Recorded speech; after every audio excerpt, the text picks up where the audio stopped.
ভারতের চিকিৎসা শিক্ষায় ভর্তি পরীক্ষা নিটের প্রশ্নপত্র ফাঁসের অভিযোগকে কেন্দ্র করে দেশটির রাজনীতি ও রাজপথে উত্তেজনা আরও বেড়েছে।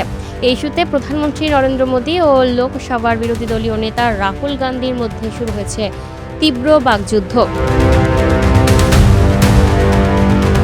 প্রধানমন্ত্রী মোদী সামাজিক যোগাযোগ মাধ্যমে বলেন, তরুণদের কল্যাণ ও ভবিষ্যৎ রক্ষা সরকারের সর্বোচ্চ অগ্রাধিকার। তিনি আশ্বাস দেন, শিক্ষাক্ষেত্রে অনিয়মের সঙ্গে জড়িতদের বিরুদ্ধে কঠোর ব্যবস্থা নেওয়া হবে এবং দোষীদের কোনো ছাড় দেওয়া হবে না। অন্যদিকে রাহুল গান্ধী পাল্টা অভিযোগ করে বলেন, বর্তমান সরকারের আমলেই দেশের শিক্ষা ব্যবস্থায় সংকট তৈরি হয়েছে। তার দাবি, প্রশ্নপত্র ফাঁস সহ বিভিন্ন অনিয়মে শিক্ষার্থীদের ভবিষ্যৎ অনিশ্চয়তার মুখে পড়েছে এবং সরকার কার্যকর পদক্ষেপ নিতে ব্যর্থ হয়েছে। এদিকে দিল্লি সহ ভারতের বিভিন্ন স্থানে শিক্ষার্থী ও বিরোধী দলগুলোর বিক্ষোভ অব্যাহত রয়েছে।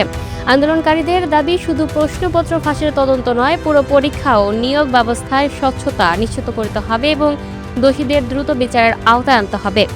ভারতের শিক্ষা ব্যবস্থা নিয়ে বিতর্ক এখন জাতীয় রাজনীতির অন্যতম আলোচিত ইস্যুতে পরিণত হয়েছে।